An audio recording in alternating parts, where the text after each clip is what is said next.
নমস্কার বন্ধুরা, রান্নাঘরে সবাইকে স্বাগত। আমি আজকে বানাতে চলেছি বাঙালিদের একটি প্রিয় রেসিপি, এঁচোড় চিংড়ি, যেটা একবার খেলে মাছ মাংস খাওয়ার ইচ্ছেই করবে না। চলুন তাহলে ঝটপট বানিয়ে ফেলি রেসিপিটি।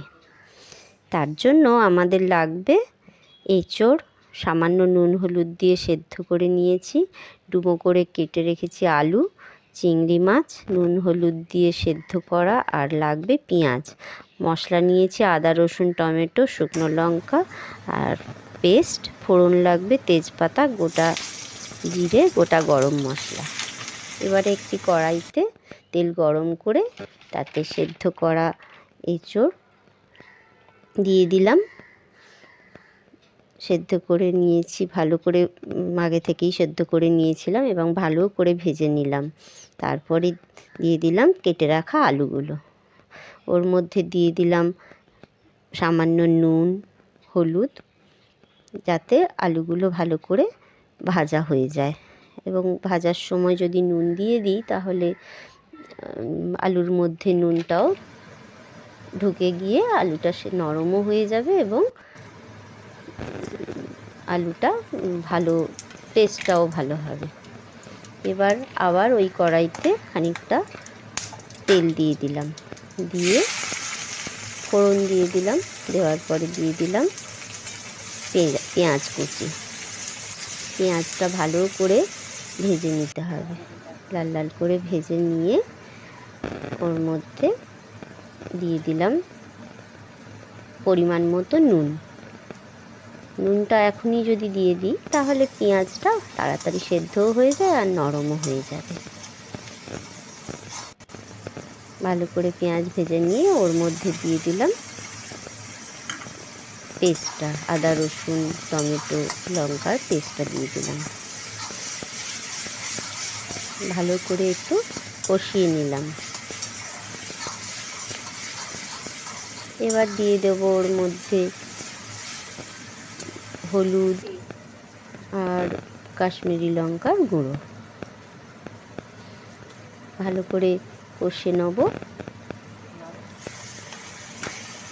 ভালো করে কষে নিয়ে আগে থেকে ভাপিয়ে রাখা চিংড়ি মাছগুলো দিয়ে দিলাম। চিংড়ি মাছটা ভেজে দেওয়াও যায়, কিন্তু আমি এখানে ভাপিয়ে নিয়েছি, সামান্য জল দিয়ে ভাপিয়ে নিয়েছি। 2 মিনিটের জন্য ভাপিয়ে নিয়েছি। কারণটা হলো অনেকের তো চিংড়ি মাছে অ্যালার্জি থাকে, একটু ভাপিয়ে জলটা ফেলে দিলে অ্যালার্জিটা আর হয় না। এবার যখন তেল ছেড়ে আসবে তখন মিশিয়ে দেবো সেদ্ধ করে ভালো করে ভেজে রাখা আলুগুলো। আলুটা দিয়ে সামান্য একটু জল দিয়ে নাড়াতে থাকবো। ভালো করে নাড়ানো হয়ে গেলে আবারও একটু জল দিয়ে এঁচোড়গুলো দিয়ে দেবো। এঁচোড়গুলো যেহেতু ভালো করে সেদ্ধও করা আছে আবার ভালো করে ভাজাও আছে, তাই বেশি সময়ও লাগবে না।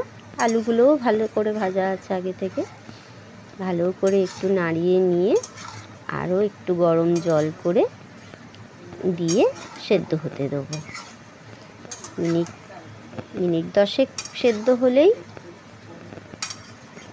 আমার আলুও সেদ্ধ হয়ে যাবে, আবার এঁচোড়টাও ভালো করে সেদ্ধ হয়ে যাবে।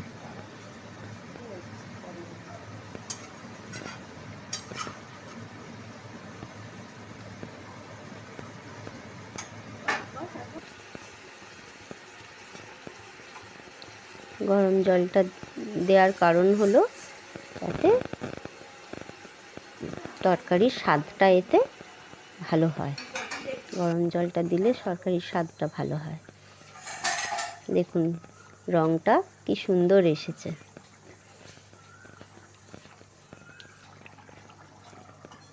এবার ঢাকা চাপা দিয়ে খানিকক্ষণ সেদ্ধ হতে দিলাম।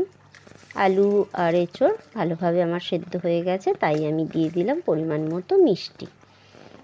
মিষ্টি না দিলে ভালো লাগবে না এর স্বাদ। তারপরে দিয়ে দিলাম একটু গরম মশলার গুঁড়ো। যখন দেখলাম হয়ে গেছে তখন ওর মধ্যে গ্যাস অফ করে দিয়ে দিলাম ঘি দিয়ে একটু ঢাকা চাপা দিয়ে রেখে দেবো। হাফ চামচ ঘি দিয়ে দিলাম ওর মধ্যে। ঘিটা দিলে টেস্টটা দ্বিগুণ বেড়ে যায়। আর এই রান্নার পরে মাছ মাংস খাওয়ার কথা আর ভাবাই যায় না।